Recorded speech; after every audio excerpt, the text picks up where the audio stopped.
Hello YouTube!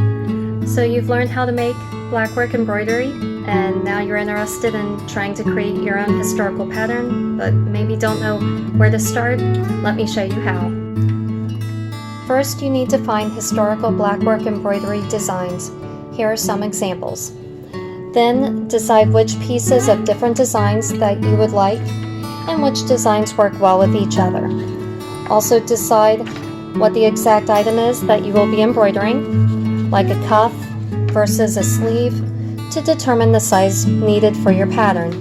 Keep in mind how big or small you want your finished piece to be. For example, on this sampler, I embroidered every third hole on the linen. The end result was a small, delicate-looking sampler. However, if you embroider every fifth hole, like on this linen partlet, your design will be much larger. Keep this in mind when creating your design. Now it's time to start piecing together your own design. Here is one example that I created.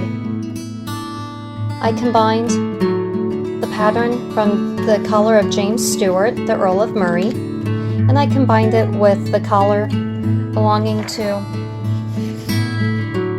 the portrait of a boy with a marmoset. This portrait is found in the Kunst Museum in Switzerland, and this portrait is in Darnaway Castle. To see the design for the collar, it's right there. And here is my finished product. As you can see on the top here with the ocean wave lines, that comes from the boy's collar, and then on this main design that comes from James Stuart's collar. But as you can see in the middle, I modified it and gave it my own flair. On the second pattern, I combined the patterns found on the cuffs of Jane Seymour. Her portrait is at the Kunsthistorisches Museum in Vienna, Austria, and a flower design from the Bostock sampler, which is located at the Victoria and Albert Museum in London, as well as crosses from the German Blackwork patterns found in Nicolas Basset's New Model Book and Hans Hofer's Formbuchlein. And for this pattern, these are the crosses that were from the German patterns.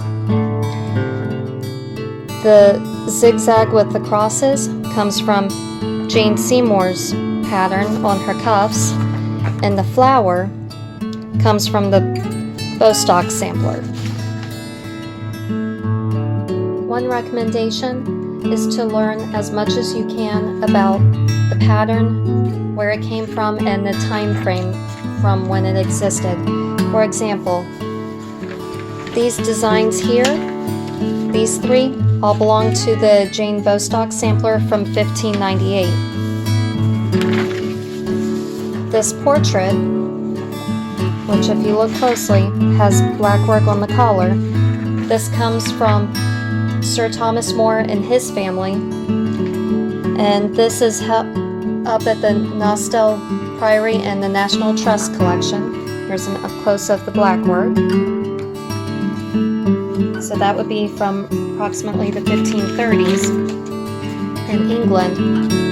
But these patterns are from an Italian sampler at the Victoria and Albert Museum, and it's just listed as being 16th century. And these patterns are German blackwork from the 16th century. As long as you can justify why your pattern is Italian mixed with German, mixed with English, there should be no problems if you're entering it into an arts and sciences competition. Once your design is complete, it's time to start embroidering. I look forward to your comments, and below is a link for pictures and other links that were featured in this video. Thank you for watching. And if you would like to see more videos, please click subscribe. Have a great day.